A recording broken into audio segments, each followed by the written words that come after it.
Shannon College has been one of the most dominating government schools in Western Australia in terms of academic and non-academic pathways. However, this comes with its own issues. Combining its reputation and its policy of accepting all students within catchment areas, the school rises at a rapid rate. By 2024, it has reached an astonishing number of 3,000 students. Reflecting on my past schooling of 6 years, here are two aspects of the schools that were affected by its overcrowded student population and potential solutions that could improve students' experiences. Number 1. Lack of space. Research shows that there is a correlation between schools' environment, mental health, and behavior, and that a school structure has the potential to enhance or damage students' mental health. Additionally, green spaces within school's ground is also considered highly essential for the development of a child and their discipline. Originally, 33-acre for Shannon College was a great size for a high school in 2001, with an oval, gymnasium, a hockey turf, netball, basketball, and tennis court, as well as an additional learning hub in 2019. However, despite all of these costly investments in buildings, the school is continually forced to install portable demountable around its wetlands to accommodate the ever-rising number of students. According to the Future Proofing School project conducted by the University of Melbourne in 2010, there is a stigma attached to the use of demountables, and this can affect teachers' and students' attitudes. It results in the lack of maintenance for a room that already has poor air quality, temperature control, and acoustic. Its trapped and segregated condition don't exude the welcoming energy that school structure should have. The lack of space also affected other areas, such as the canteen, classroom, and community areas. The narrow corridor in my high school canteen results in queues extending far outside the building's door during peak lunch hour. Students would have to wait in line for the majority of their lunchtime, and subsequently have less time to eat and talk to their friends. In my cohort of 2023, there were simply too many Year 12 students for a common room. Collective space and socialization time are integral to the communal atmosphere that high school tries to create. Therefore, the structural design of these spaces enhance a student's emotion and experiences within school. An alternative solution to classroom is outdoor learning. It is beneficial, with students performing significantly better on achievement tests and expressing low anger, anxiety, and boredom compared to students studying a more traditional method.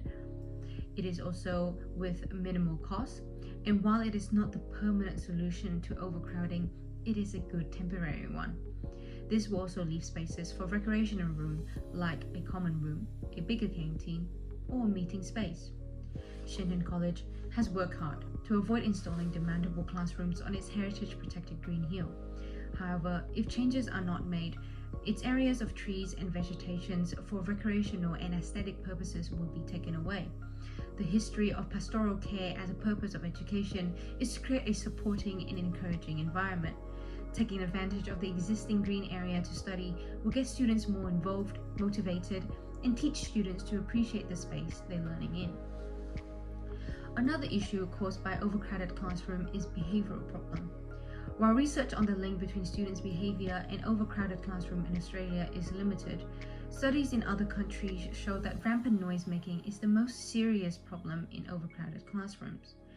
In crowded classroom, there is a greater tendency for sheep mentality or herd mentality, which refers to the tendency of people in a group to conform to the group behavior rather than act as individuals.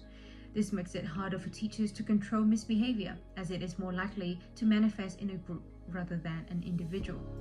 In IIS studies, both teachers and students rank noise making as the primary problem of an overcrowded class. On the other side, struggling students fall further behind, and the lack of participation in lessons from pupils who sit at the back is ranked number 3 in teachers' response in the same data analysis. Mockler stated in Chapter 12 of Education, Change in Society that teachers not only have unrealistic expectations to meet, but they also met with excessive workload outside of the classrooms, such as curriculum planning, meeting, marking, materials gathering, etc.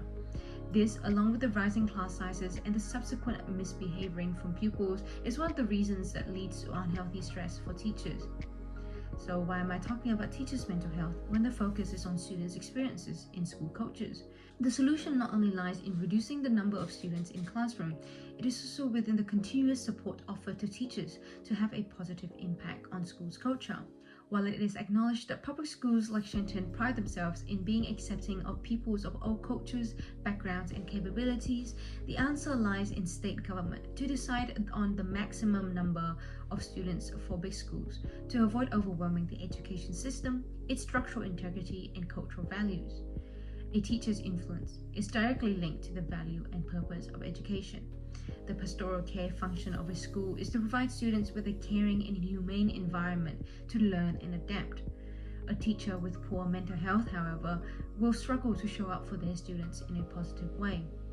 This further relates to another purpose of education, a regulative function that helps explore students' identity through their engagement with peers and relationships with teachers.